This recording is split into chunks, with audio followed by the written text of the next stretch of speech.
Terakhir kita menyampaikan salah satu hadis Rasulullah sallallahu alaihi wasallam dari hadis Abi Hurairah radhiyallahu taala anhu, bahwasanya Rasulullah sallallahu alaihi wasallam beliau pernah bersabda, "Bainama rajulun yamshi bi tariqin ishtadda bihi al-'atas." Seorang laki-laki yang berjalan di sebuah perjalanannya, tiba-tiba dia itu dihinggapi dengan rasa haus yang teramat sangat dahsyat. Fawajada bi'ran fanazala fiha. Kemudian dia dalam perjalanannya tersebut menemui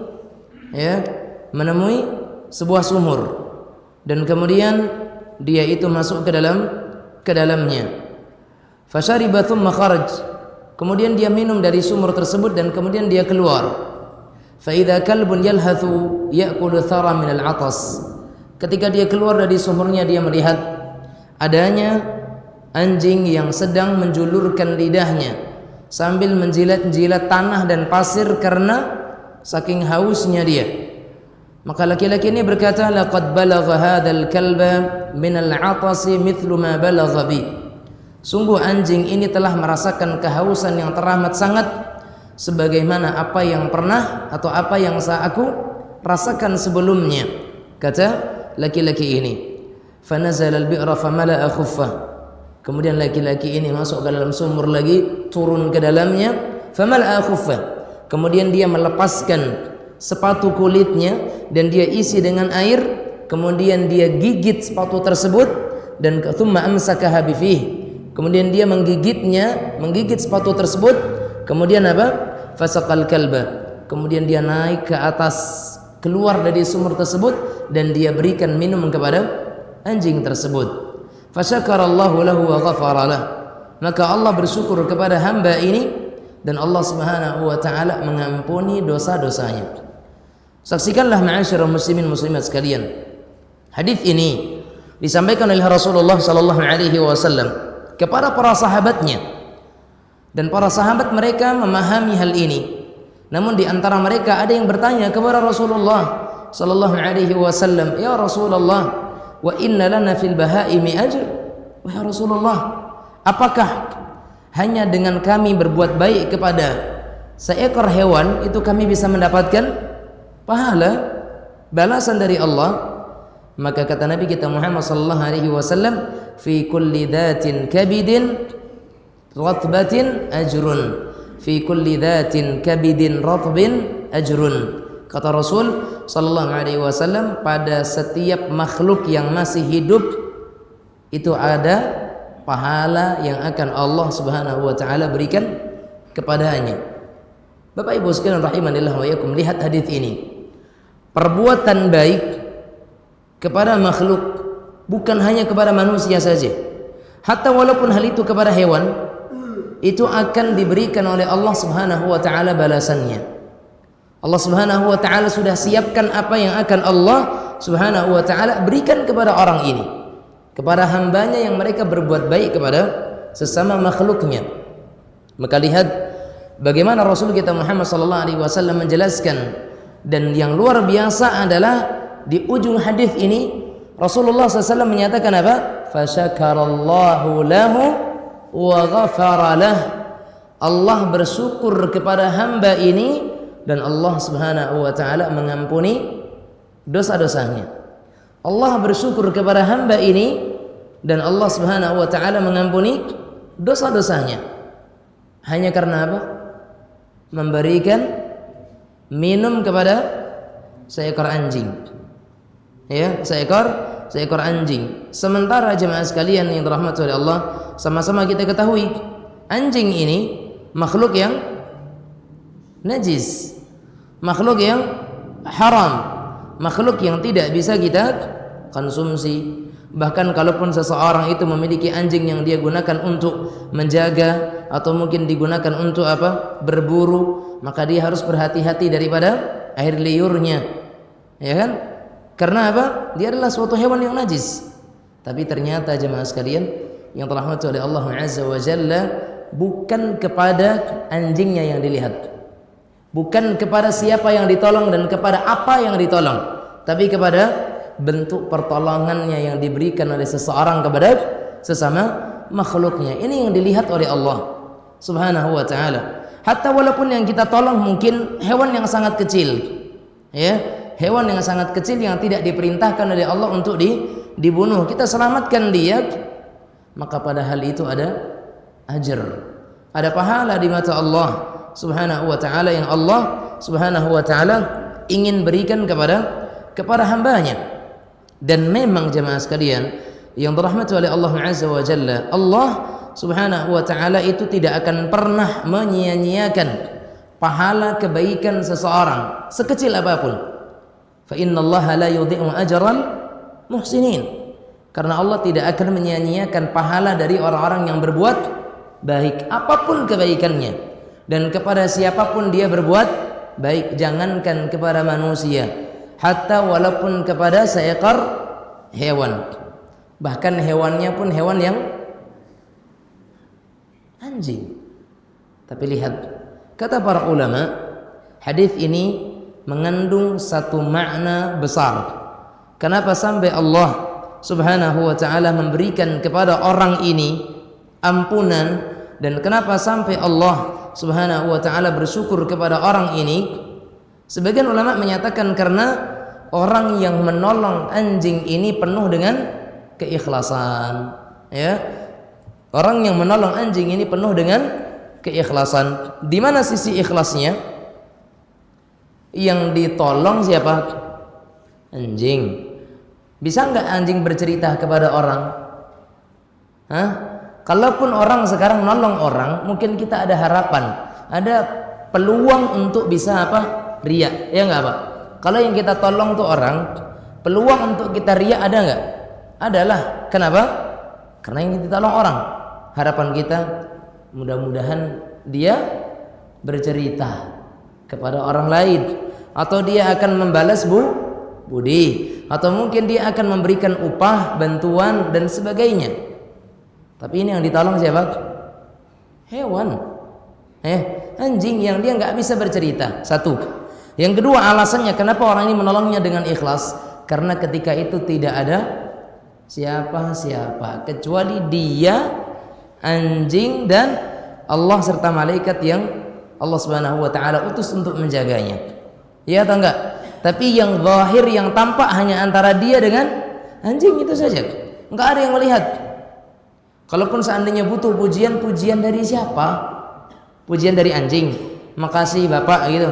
Kalau sempat anjingnya ngomong kayak gitu, lari Bapak nih kan. Enggak bisa kita harapkan dari anjing tadi. Ya.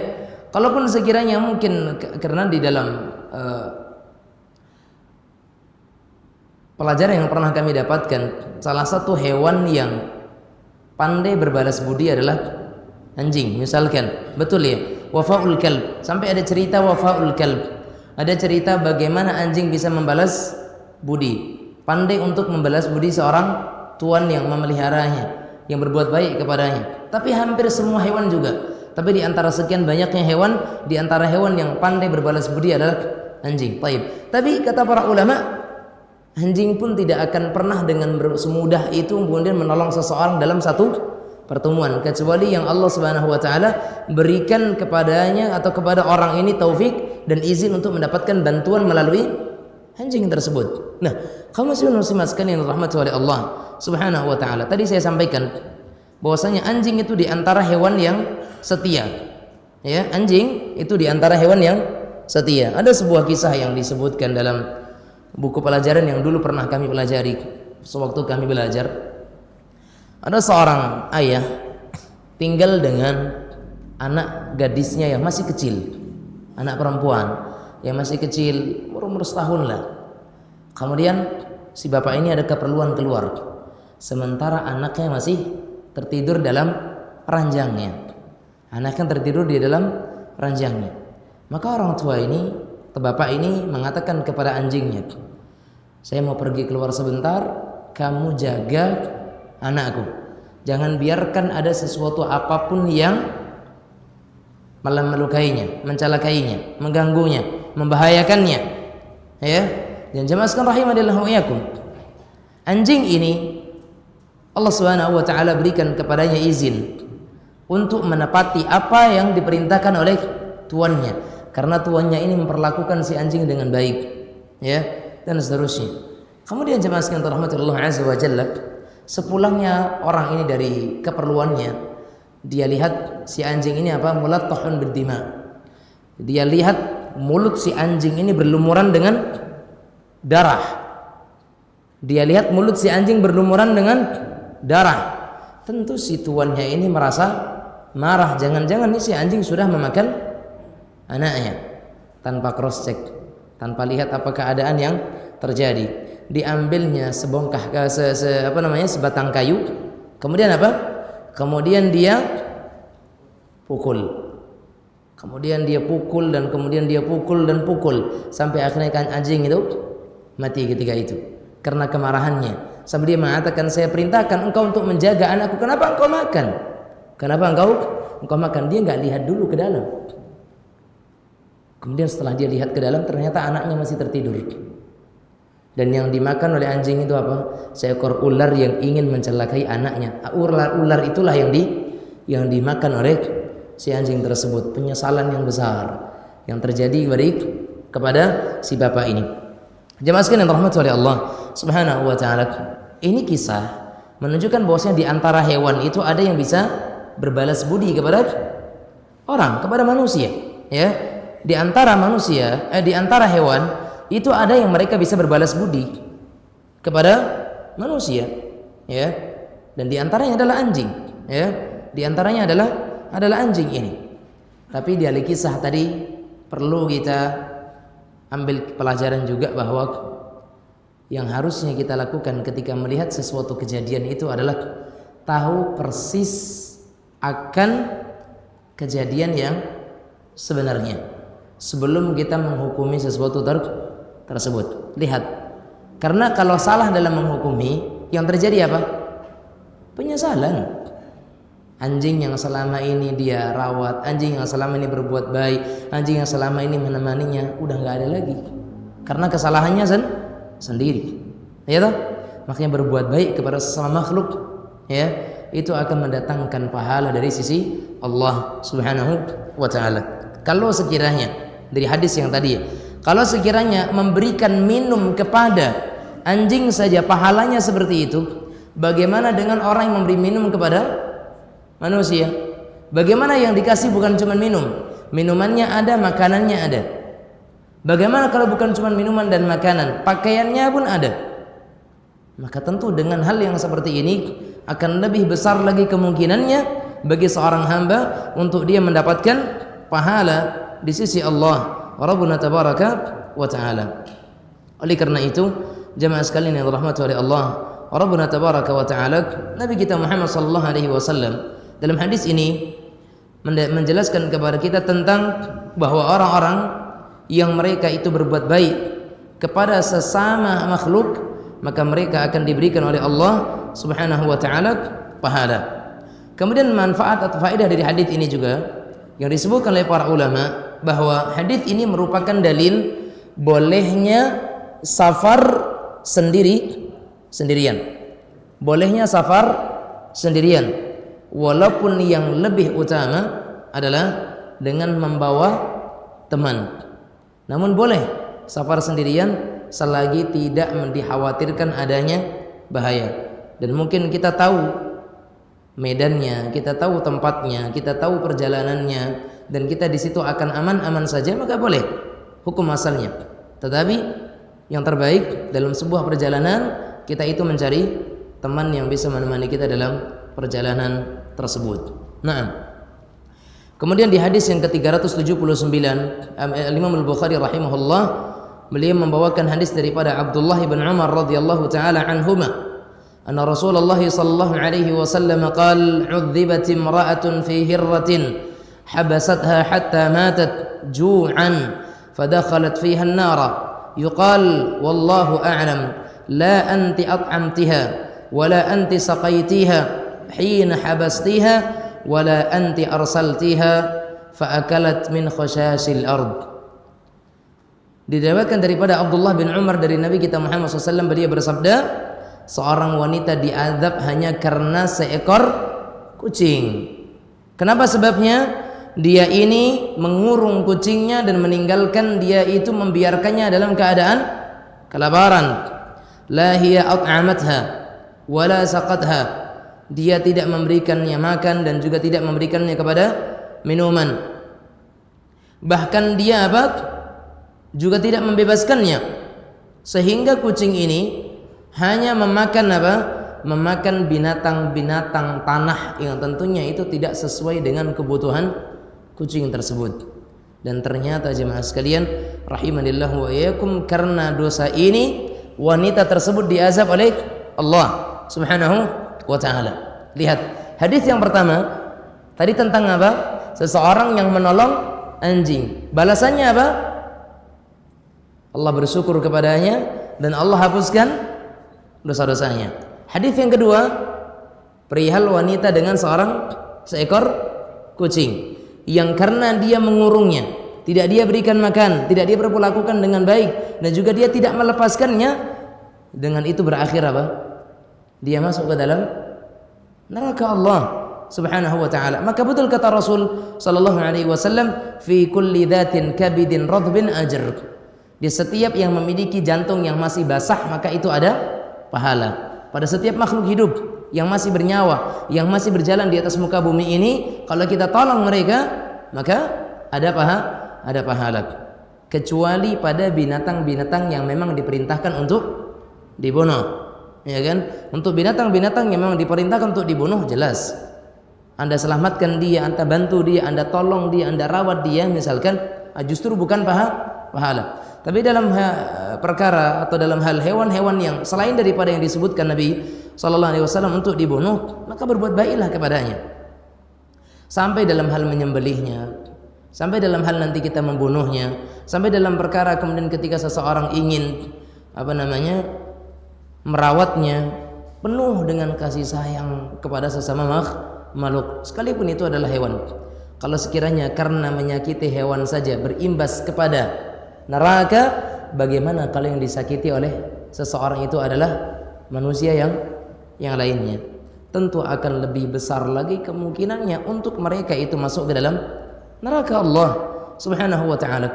Maka jangan sampai kita bermudah-mudahan dan jangan sampai kita itu berlaku zalim kepada sesama makhluk, lil insani wal hayawan, tidak kepada manusia juga tidak kepada hewan. Berbuat baiklah kepada mereka.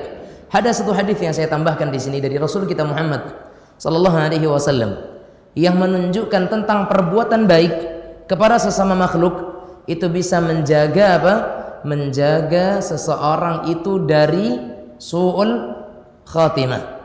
Perbuatan baik yang dilakukan seseorang kepada sesama makhluk, baik itu manusia ataupun hewan, itu bisa menghindarkan seseorang itu dari su'ul khatimah. Nabi kita Muhammad SAW menyatakan, sana'i'ul ma'ruf taqi masari'a su'. Para pelaku-pelaku kebaikan itu akan dilindungi oleh Allah dari kesudahan yang jelek, kesudahan yang buruk. Para ulama menyatakan masari'a su', kesudahan yang buruk maknanya dua. Satu, maknanya adalah meninggal dalam kemaksiatan, artinya adalah su'ul khatimah. Kemudian yang kedua maknanya adalah meninggal dalam keadaan yang mengenaskan. Walaupun belum tentu itu menjadi pertanda su'ul khatimah, tapi tentu orang tidak akan sesemangat ketika dia ingin merawat jenazahnya. Badannya putus-putus, hancur-hancur karena tertabrak, mati mengenaskan, mati kebakaran, mati tertimbun longsor, mati karena tenggelam dan sudah busuk dan sebagainya. Mengenaskan bukan? Mengenaskan. Jadi para pelaku-pelaku kebaikan kata Rasul sallallahu alaihi wasallam terhindar dari kesudahan yang jelek. Baik kesudahan bermakna mati dalam keadaan bermaksiat, atau kesudahan yang buruk bermakna mati dengan keadaan yang mengenaskan.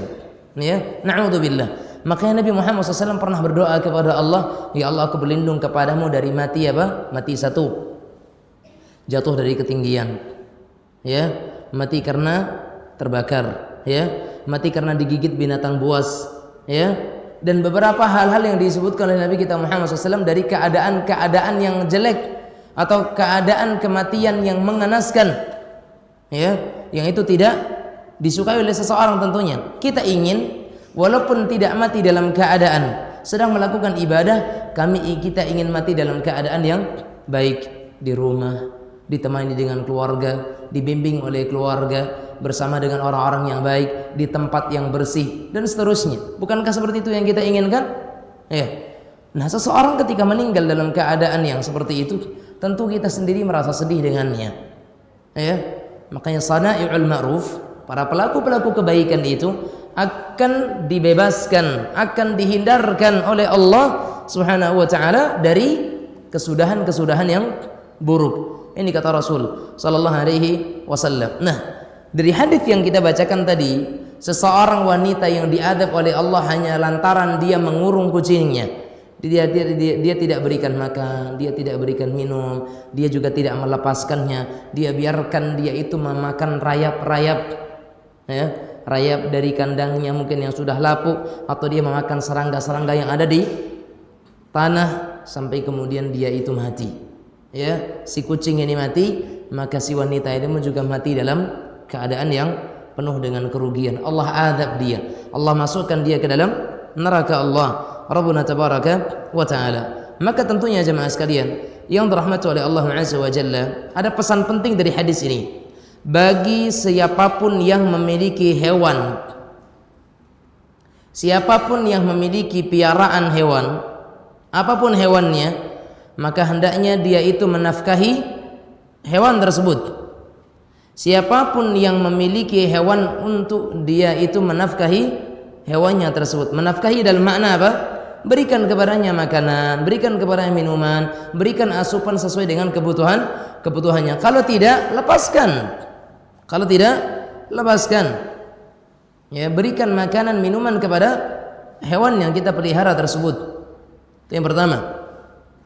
Kemudian yang kedua, jemaah sekalian rahimanillah wa iyyakum, bolehnya memelihara dan mengurung kucing selama kucing itu dikurung dan diberikan makanannya. Artinya kita kandangkan lah bahasa kitanya. Kalau dikurung itu kan kesannya agak jelek, ya. Bolehnya mengandangkan hewan, ya, seperti yang memelihara kelinci, memelihara burung, memelihara ya hewan-hewan yang lainnya yang dia pelihara dan dia kandangkan, ya, dia buatkan rumahnya, boleh, sehingga dia tidak berlaku liar seperti itu, nggak masalah. Tapi yang jelas diberikan kebutuhannya, makan dan minumannya, termasuk diantaranya kucing.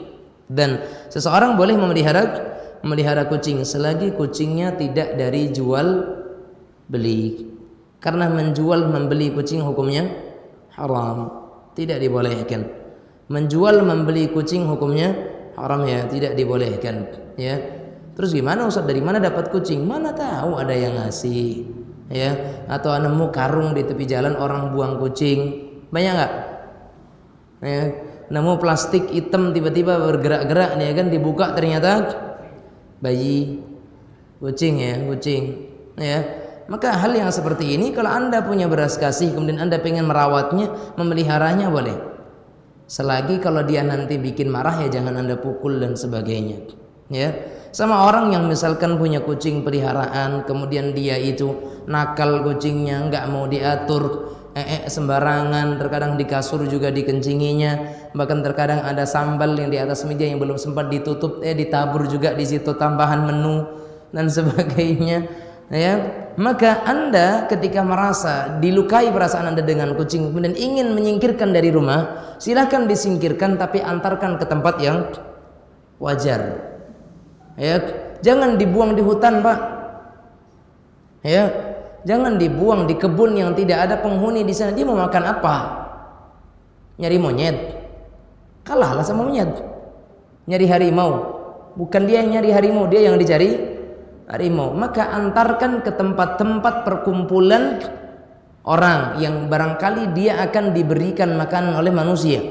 Atau lebih amannya diantarkan ke daerah pasar-pasar, ya, atau daerah yang di situ banyak orang-orang yang berjualan makanan, ya kan? Kenapa?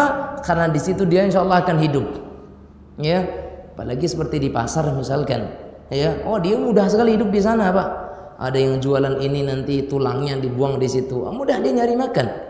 Tapi kalau Anda antar dia ke kebun, Anda antar dia ke hutan, ke sungai dan sebagainya, subhanallah, ini zalim.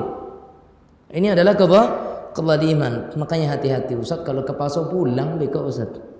Bahliya kau mah. Acai pasau yang jauh. Antau ke kuok. Ya, kau kuang jauh tambahkan malah.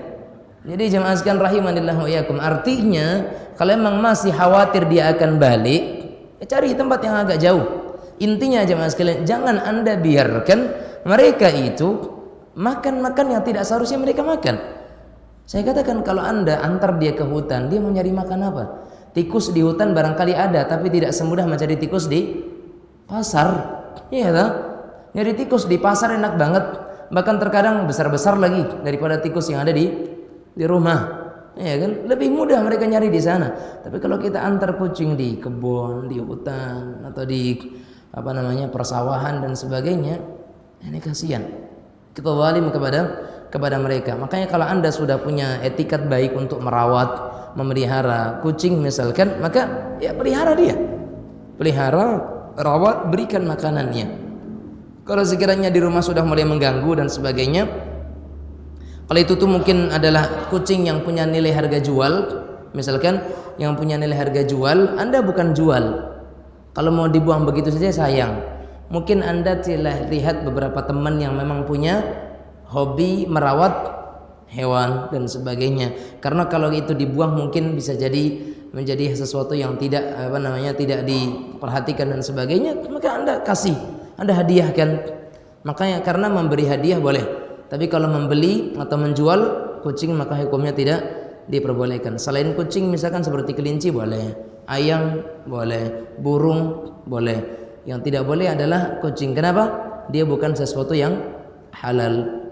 Ya. Alasannya karena kucing bukan sesuatu yang halal. Karena berjual beli sesuatu yang haram maka hukum jual belinya adalah haram. Ya. Tayyib, dia masukkan yang dirahmati oleh Allah Rabbuna tabaraka wa ta'ala.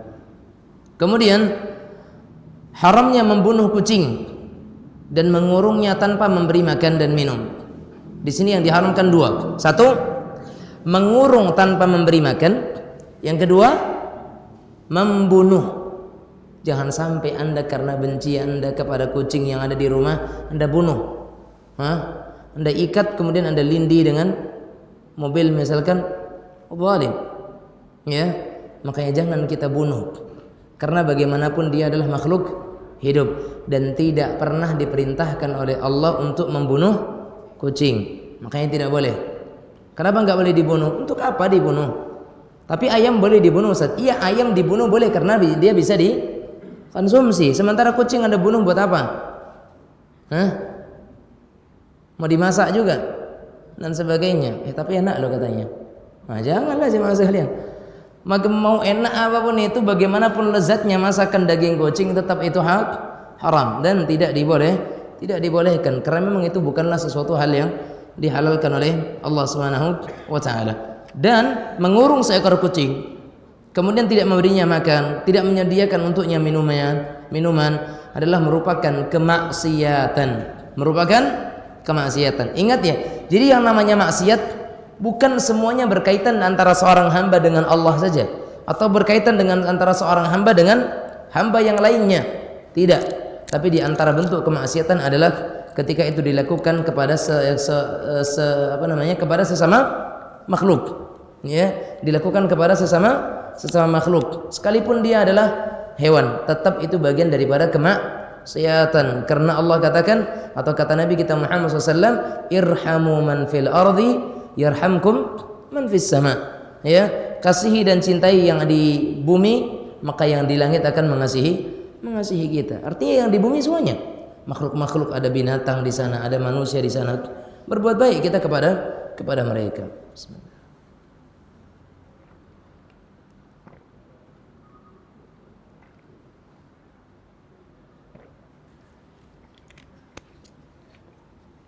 Kemudian jamaah sekalian yang dirahmati oleh Allah Rabbuna tabaraka wa ta'ala, kalau kita katakan tadi mengurung kucing atau kemudian kita itu tidak membiarkannya terlepas, kemudian kita tidak berikan kepadanya makanannya, tidak kita sediakan minumannya, itu adalah merupakan kemaksiatan, maka berarti pelaku kemaksiatan di mana tempatnya?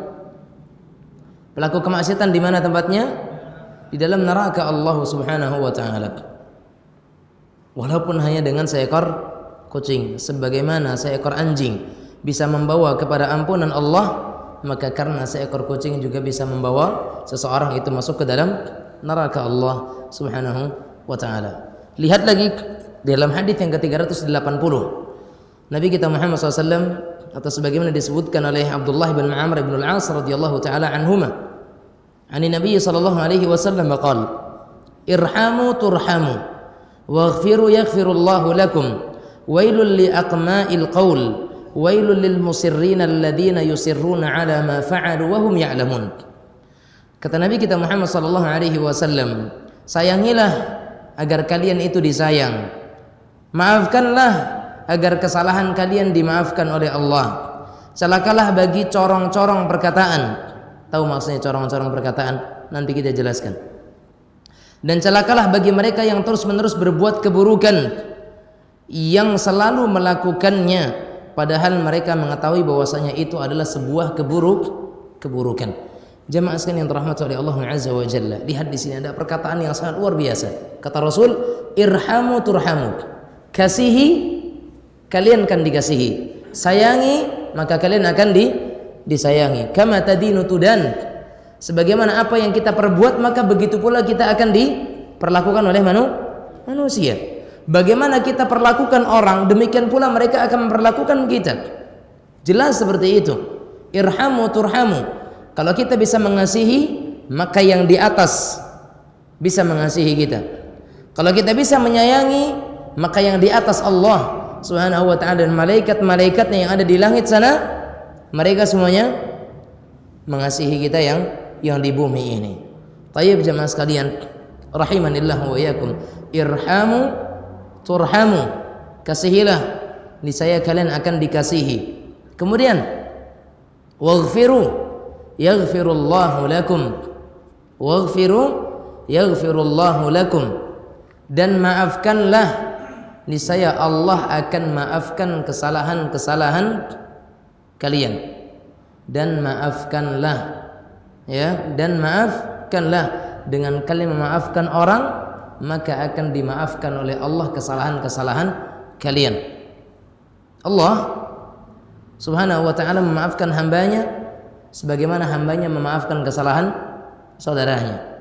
Bahkan kata Allah Azza wa Jalla, ala tuhibbuna an yaghfirallahu lakum, tidakkah kalian itu suka dosa-dosa kalian diampuni oleh Allah? Kalau kalian mau, maafkan kesalahan orang lain, tolerir kesalahannya, ya, tolerir kesalahannya. Karena dengan kita memaafkan, kita dimaafkan. Dengan kita mengampuni, kita akan diampuni. Dengan kita mengasihi, kita akan, dengan kita menyayangi, kita akan, jelas sudah disebutkan oleh Allah dan Rasulnya sallallahu alaihi wasallam dalam Al-Quran, ya, hal jazaul ihsani illa ihsan. Enggak ada balasan kebaikan kecuali kebaikan yang sama, ya kan? Tidak ada balasan kebaikan kecuali kebaikan yang sama. Sehingga jemaah sekalian, berbuat baiklah kita kepada sesama makhluk, niscaya Allah Subhanahu wa taala akan berbuat baik kepada kita. Kemudian kata Rasulullah SAW, wailun li aqma'il qaul, ya, wailun li aqma'il qaul, sungguh celaka bagi aqma. Aqma itu adalah corong atau wadah, ya. Aqma'il qaul adalah orang-orang yang menuang corong. Aqma itu adalah corong yang digunakan untuk menuang minyak ke dalam botol. Tahu kan? Corong, apa bahasa sininya? Corong juga, ya. Corong, ya, aqma'ul qaul, corong perkataan, ya. Kenapa jemaah sekalian rahimanillah wa iyyakum dikatakan aqma'il qaul? Itu adalah orang yang mendengar nasihat tapi bocor, Pak. Aqma'ul qaul itu dia mendengar nasihat tapi bocor. Ini kata Rasulullah SAW. Maksudnya tahu, corong diisi sebanyak pun nggak akan penuh. Itu corong, Pak. sebanyak apapun isi corong tadi penuh enggak? Kalaupun mungkin sempat penuh, sudah tuh hilang. Itulah corong. Dan jangan kita menjadi orang yang seperti itu. Dicekoki sepekan 5 kali gajian, tapi 5 kali pula hilang. Nggak nyimpan, nggak ada yang dipraktekkan, nggak ada yang diamalkan.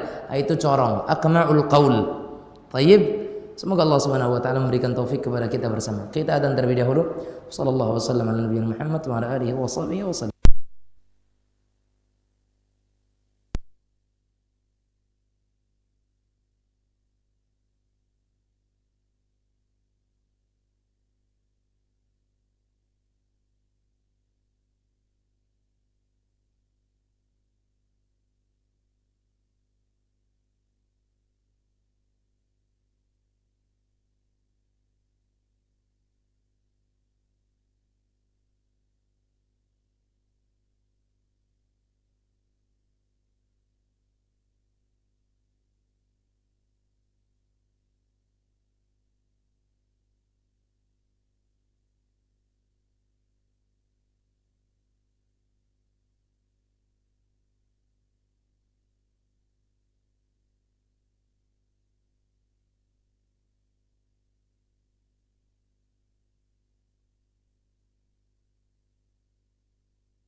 أشرف الأنبياء والمرسلين نبينا وحبيبنا محمد بن عبد الله المبعوث رحمة للعالمين صلى الله وسلم وبارك عليه وعلى آله وصحبه ومن تبعهم بإحسان إلى يوم الدين وسلم تسليما كثيرا أما بعد.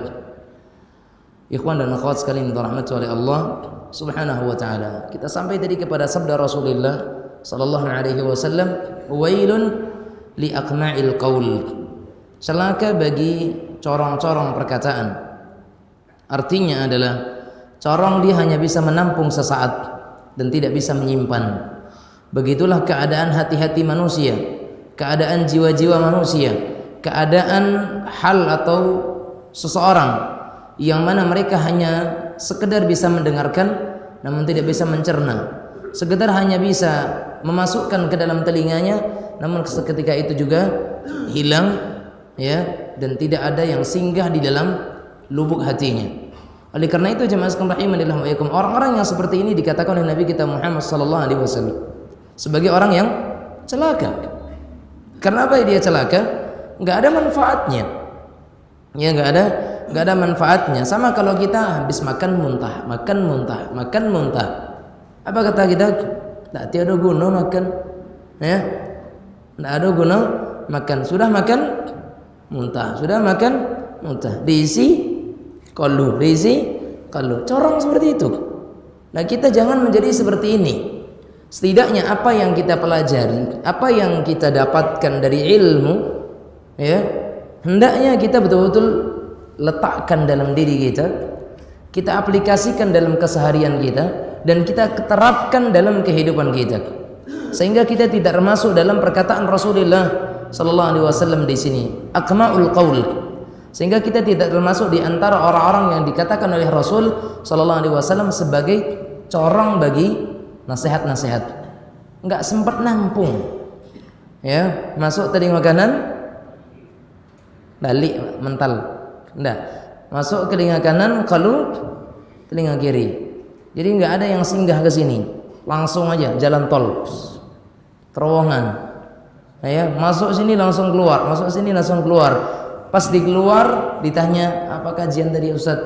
Pokoknya banyak. Sabilah cik. Payah jualan ke waang akan roti waang. Pandai beralasan. Karena sebenarnya dia yang tidak mengerti, dia enggak ada yang tersimpan oleh dia. Ya, maka jangan sampai seperti itu. Setidaknya jemaah sekalian, ada yang kita fahami, ada yang kemudian kita bawa dan kemudian kita amalkan. Inilah inti daripada sebuah nasihat. Makanya di antara para ulama ada yang mengatakan la yazalur rajulu bi khair atau la yazalun nasu bi khairin madamu yuhibbuna nusha. Manusia senantiasa berada dalam kebaikan selama mereka itu mencintai nasihat, masih suka menerima nasihat, masih mengharapkan adanya nasihat-nasihat. Nah, ketika itu terjadi maka dia masih dalam kebaikan. Itu yang disebutkan oleh para ulama kita terdahulu. Oleh karenanya jemaah sekalian yang dirahmati oleh Allah Rabbuna tabaraka wa ta'ala, hadis ini menyebutkan bahwa orang-orang yang mereka hanya mendengar saja tapi tidak ada sesuatu yang dia aplikasikan dan tidak ada yang dia terapkan dalam kehidupannya, seolah-olah nasihat itu hanya lewat saja dan kemudian langsung pergi. Jadi ke telinga cuma numpang lewat, ya, ke telinga hanya numpang lewat, permisi Pak silahkan, nah gitulah. Dia minta izin ke sini, silakan Pak pulang, nah gitu aja langsung. Masuk sini keluar sini. Begitulah ibaratnya, ya, akmaul qaul, corong-corong perkataan. Dan hendaknya kita dalam belajar, kita mengaji, kita menuntut ilmu bukan menjadi orang-orang yang seperti ini. Kemudian kata Rasulullah sallallahu alaihi wasallam, wailun lil musirrin alladziina yusirruna ala ma fa'alu wa hum ya'lamun. Dan kecelakaan bagi orang-orang yang mereka terus-menerus berbuat keburukan, melakukan kemaksiatan sementara mereka tahu bahwasanya itu adalah sebuah kekeliruan dan keburukan. Ya, lau bedanya itu salah, tapi masih, ya, dia sudah tahu bahwasanya itu perkara yang salah. Dia sudah tahu bahwasanya perkara itu perkara dosa, perkara maksiat, tapi masih juga dia lakukan, masih juga dia kerjakan. Ya. Makanya sebagian salaf juga mengatakan la saghirata ma'al istimrar wala kabiratan ma'al istighfar. Tidak ada dosa kecil kalau terus-menerus dilakukan, dan tidak ada dosa besar kalau terus-menerus beristighfar. Pilih yang mana? Yang enggak ada kecil atau enggak ada besar? Ya, enggak ada dosa besar kalau terus-menerus kita beristighfar. Tapi enggak ada dosa kecil kalau terus-menerus dikerjakan. Ya. Makanya di antara orang-orang yang bertakwa disebutkan oleh Allah di dalam surat Ali Imran, walladzina idza fa'alu fahishatan aw zalamu anfusahum dzakarullah fastaghfaru lidzunubihim wa man yaghfiru dzunuba illa Allah wa lam yusirru ala ma fa'alu wa hum ya'lamun. Kata Allah Azza wa Jalla, ciri-ciri orang-orang yang bertakwa itu adalah mereka yang apabila melakukan dosa kemaksiatan, terjatuh dalam sebuah keburukan, ya, mereka itu beristighfar kepada Allah Subhanahu wa taala. Fastaghfaru lidzunubihim. Mereka itu beristighfar kepada Allah setelah mereka ingat Allah. Wa man yaghfiru dzunuba illa Allah. Siapa yang bisa mengampuni selain Allah? Enggak ada. Wa lam yusirru ala ma fa'alu wa hum ya'lamun. Dan mereka tidak terus-menerus dalam keburukan dan kesalahan mereka tersebut. Naam. Maka jemaah sekalian yang dirahmati oleh Allah Subhanahu wa taala. Kemudian hadis yang terakhir dalam bab ini, beliau membawakan hadis daripada Abu Umamah Al-Bahili rahimahullah radhiyallahu anhu. Dia berkata, qala Rasulullah sallallahu alaihi wasallam, man rahima walau dhabihatan rahimallahu yaumal qiyamah. Kata Nabi kita Muhammad SAW, siapa yang menyayangi meskipun terhadap hewan sembelihan, maka niscaya Allah akan menyayanginya kelak di hari kiamat. Siapa yang berbuat baik, yang bisa menyayangi walaupun kepada hewan yang dia sembelih, maka Allah akan memberikan rahmatnya pada hari kiamat. Lihat jemaah sekalian yang dirahmati oleh Allah Azza wa Jalla, sekalipun kepada hewan yang sudah disembelihnya atau yang akan dia sembelih, tetap ada kasih sayang, tetap ada kelemah lembutan, tetap ada rahmah di situ. Dengan itu Allah turunkan rahmatnya kepada orang tersebut. Makanya irhamu turhamu, kasihilah, sayangilah, niscaya kalian akan disayangi dan akan dikasihi. Inilah 3 hadis yang kita bacakan, atau 4 hadis yang kita bacakan dalam pertemuan kita di malam yang mulia ini. Semoga Allah Subhanahu wa taala memberikan kepada kita kebaikan-kebaikan, dan semoga Allah Subhanahu wa taala terus membimbing langkah kita, memberikan taufik kepada kita agar kita bisa senantiasa berada di atas jalan kebenaran. Hadza wa sallallahu wasallam ala nabiyina Muhammad wa ala alihi wa sahbihi wasallam. Silakan kalau ada pertanyaan. Silakan.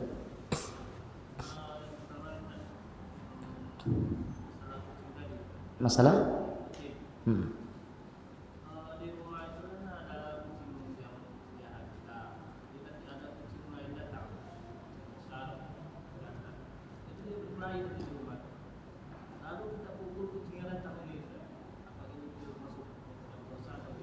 Jamaah sekalian rahimanillah wa iyyakum. Sebenarnya pukulan kepada hewan itu tidak mendidik. Ya, karena yang perlu dididik dengan pukulan adalah manusia. Ya, pukulan kepada hewan tidak mendidik. Dan sebenarnya untuk melerai ya hewan atau kucing yang sedang berkelahi cukup dengan dihalau. Atau kalau enggak, kita pukulkan sesuatu di lantai, dia udah takut sendiri.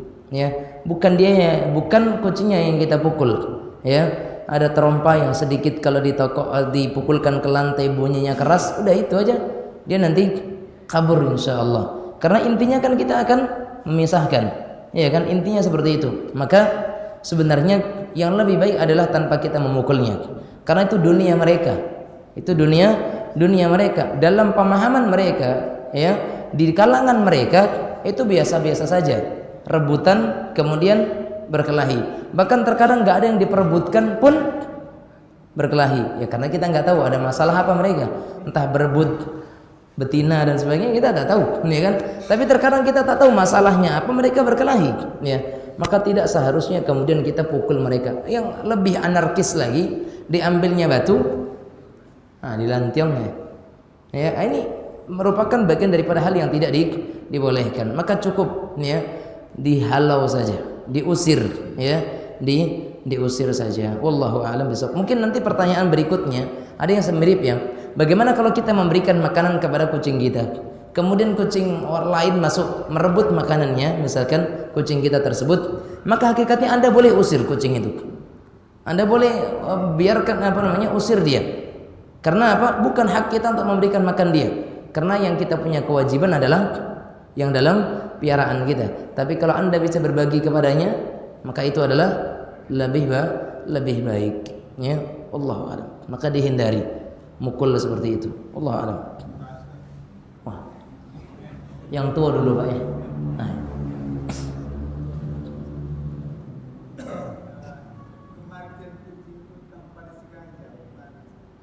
Kematian kucing tanpa disengaja. Ya disengaja sebenarnya, Pak. Ya. Oke. Oh, kita yang nabrak kita. Oh iya. Nah, kita tidak sengaja nabrak kucing. Allah Subhanahu wa taala mengatakan dalam sebuah hadis, dalam sebuah ayatnya, Rabbana la tu'akhidna in nasina aw akhtana. Dan Nabi kita Muhammad SAW juga menyatakan, innallaha tajawaza li an ummati al-khata'a wan nisyan. Bahwasanya Allah Subhanahu wa taala tidak akan mengambil sebuah kesalahan yang terjadi karena lupa atau ketidaktahuan, ya, ketidaktahuan.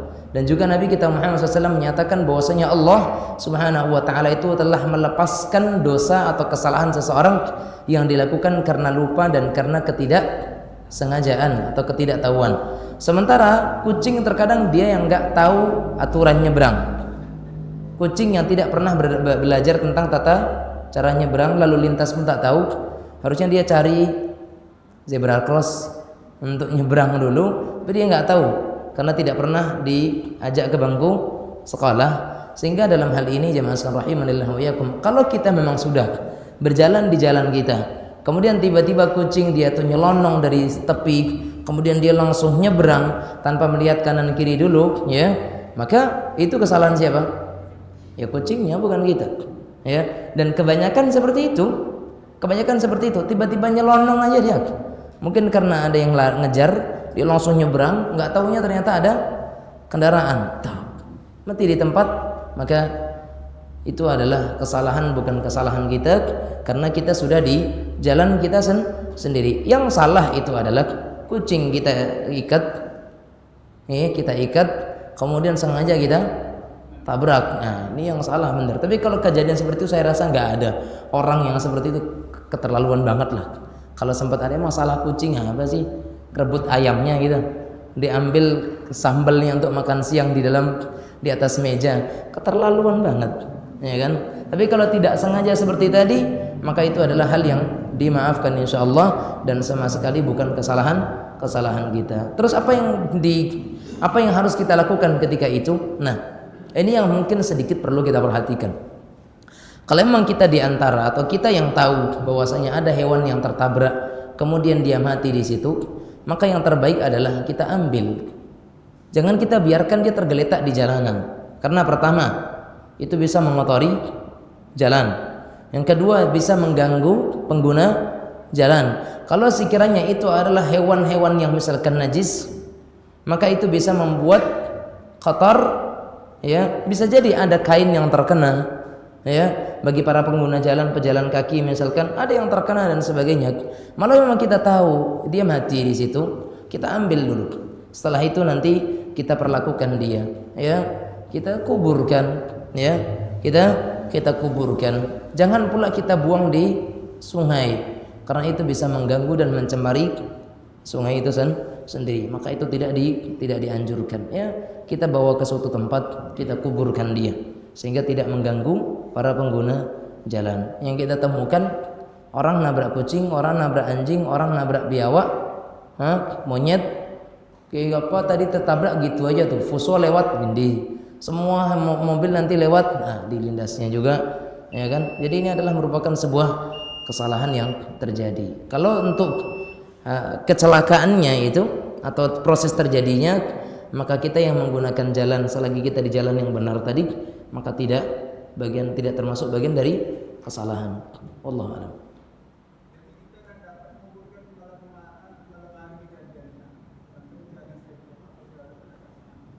Ya, kalau memang kita tidak memungkinkan untuk berhenti ketika itu, mobil di belakang banyak, tempat untuk berhenti tak juga ada di tepi, misalkan. Ini beda hal, Pak. Ini beda hal. Kalau kita maksa untuk berhenti di situ, keselamatan kita terancam demi untuk menyelamatkan kucing yang sudah tidak bernyawa, nyawa kita yang tidak terselamatkan. Lucu jadinya. Ini malah kita membawa diri kepada kebinasaan. Wallahu a'lam. Nah.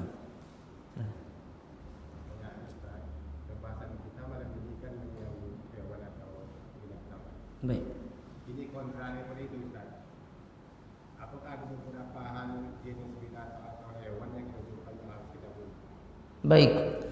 Memang ada beberapa hewan yang disebutkan Nabi kita Muhammad sallallahu alaihi wasallam, ya, di antara hewan-hewan yang memang hewan yang diperintahkan untuk dibunuh.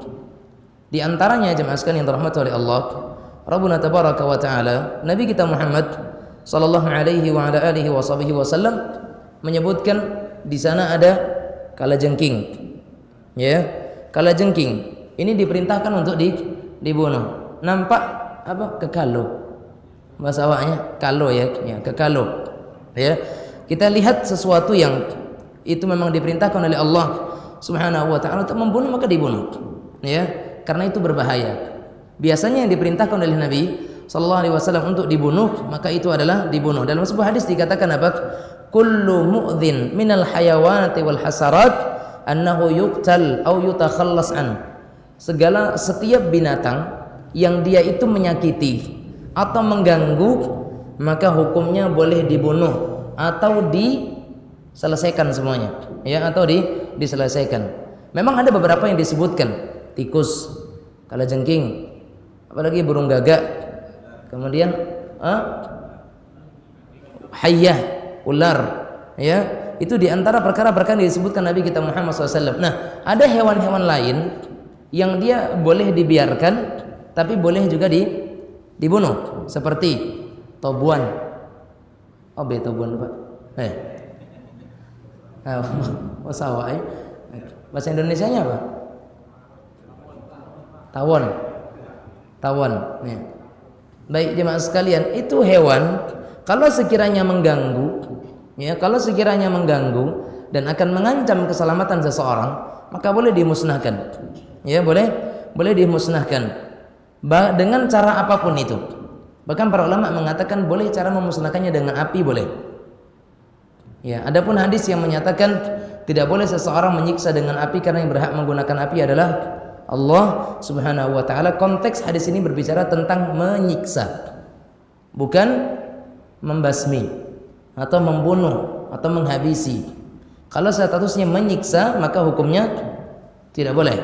Karena yang berhak menyiksa dengan api hanyalah Allah Subhanahu wa taala. Tapi kalau sifatnya adalah dengan itu supaya dia langsung habis dan mati, bukan untuk menyiksa, maka hukumnya boleh. Begitu juga tentang raket nyamuk. Dulu saya pernah salah dalam memberikan jawaban, bahwasanya saya dulu katakan raket nyamuk hukumnya tidak boleh karena termasuk di antara membunuh dengan api. Setelah dapat jawaban itu, kita katakan bahwa apa yang kita jawab dulu adalah sebuah kesalahan, dan itu karena keterbatasan ilmu kita. Sekarang kita katakan raket nyamuk hukumnya boleh. Kenapa? Setiap nyamuk yang terkena raket langsung mati, ya, maka itu bukan menyiksa, ya, kecuali yang Anda tempelkan di situ cicak. Anda tempelkan di situ cicak, Anda hidupkan dia gini-gini terus, nggak mati-mati, itu namanya menyiksa. Nah, ini yang tak boleh. Tapi kalau nyamuk sekali mati dia, ya. Adapun Ustaz masih ngangai, Ustaz di bawah, sebenarnya itu langsung mati, tapi itu proses dan kita tidak menyiksa dia, ya kan, seperti itu. Sehingga kalau untuk raket nyamuk boleh, ya. Tapi selagi itu adalah sifatnya untuk kita, bukan untuk bukan untuk menyiksa, maka hukumnya boleh.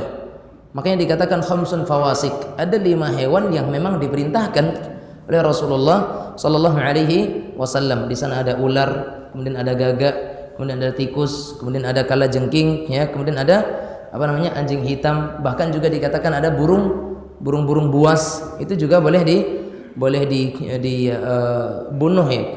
Terutama burung-burung yang mereka terkadang mengganggu piaraan, memakan ayam dan sebagainya. Ya udah, Anda yang pandai menggunakan, kalau bahasa potyong, iya, ketapel, ya, nih potyong, maka itu boleh. Selagi itu kemudian bisa langsung kena, setelah itu Anda bunuh dia, maka itu hukumnya boleh, karena memang kita diperintahkan untuk membunuh hal-hal yang seperti itu. Terutama kalau sudah mengancam apa yang kita miliki, mengancam harta kita, mengancam apa yang kita usahakan dan seterusnya, maka itu hukumnya boleh, ya, seperti itu. Makanya Anda yang di rumahnya mungkin ada tikus dan sebagainya, kemudian Anda lemparkan obat tikus, racun tikus, itu hukumnya boleh saja. Tapi dia nggak langsung mati, Ustaz. Ya mau gimana lagi, kan kita mau ngejar tikus sampai kemana? Ngejar tikus nggak bisa, ya. Pagi lahir, malam datang balik, ya. Paginya bayinya, malam pulangnya, deh. Jadi susah. Maka dengan obat-obat seperti tadi, ya kan, kita lempar ke atas loteng obat-obat yang itu, boleh saja, ya. Kemudian dia mati dimanapun dia akan mati nanti. Hal-hal yang seperti itu dibolehkan. Memang disebutkan dalam beberapa hadis, ya, ada hewan-hewan yang memang diperintahkan untuk dibunuh. Di antaranya tadi ada gagak, ada tikus, ada ular, ada anjing hitam, ada burung buas, kalajengking, ya, dan semua hewan yang mengganggu, termasuk semut. Hakikatnya kita tidak boleh, tapi kalau dia sudah gigit kita, ya boleh.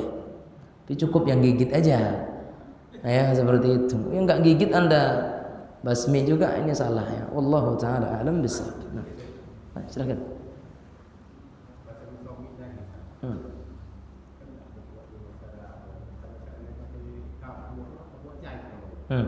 Apakah boleh? Ini memang mengganggu Kapur ajaib itu sifatnya menyiksa atau membunuh? Mati kan? Nggak apa-apa. Sifatnya mati. Yang kita khawatirkan adalah kalau sifatnya tidak mati. Sifatnya dia cuma sakit-sakitan terus nggak mati-mati. Payah nyari dokternya di mana? Ya kan? Tapi kalau memang dia dengan itu dia mati, ya, maka tidak mengapa seperti itu ya. Wallahu a'lam.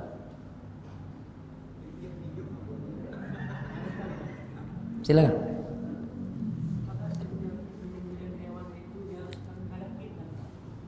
Tidak.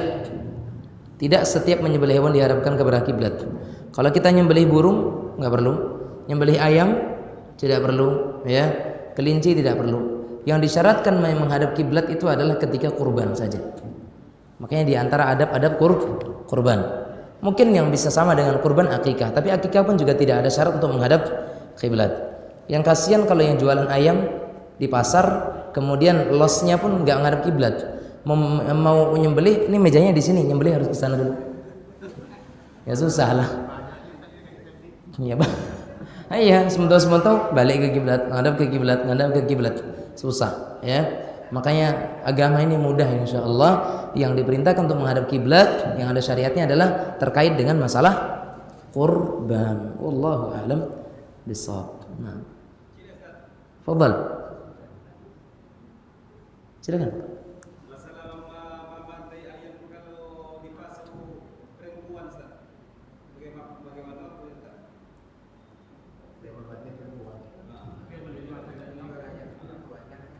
Yang menyembelih perempuan. Kalau sekiranya perempuan itu dilarang untuk menyembelih, maka kasihanlah laki-laki yang punya penyakit fobia juga kan. Ya, jamaah sekalian rahimanillah wa iyyakum. Tidak ada larangan sama sekali. Mau perempuan, mau laki-laki, mau yang sedang hamil dan tidak hamil, nggak ada masalah. Ya, selagi perempuan itu berani untuk menyembelih maka nggak apa-apa. Jangankan untuk ayam, ibu-ibu peserta kurban pengen menyembelih sendiri boleh, ya kan? Karena tidak ada syarat penyembelihan itu harus dari laki-laki. Intinya dia seorang muslim yang mampu dan tahu tentang cara penyembelihan, ya seperti itu. Ada seorang janda misalkan yang dia punya piaraan, ada kelinci, ada ayam dan sebagainya, nak masak ayam, aduh manggil tetangga dulu. Tolong Pak sembelihin, terus habis itu pulang lagi ya Pak, dan nggak enak banget rasanya. Sudah nyembelihkan, tolong pulang Pak, udah selesai kerjaan Bapak, ya kan nggak etis sebenarnya. Maka tidak mengapa perempuan menyembelih. Jadi hukum sembelihannya halal, hukum sembelihannya halal insyaallah selagi dia muslim. Ya mungkin yang kita perlu nasihatkan adalah ya setiap kali pengen menyembelih ucapkan Bismillah, wallahu taala a'lam bishawab. Nah.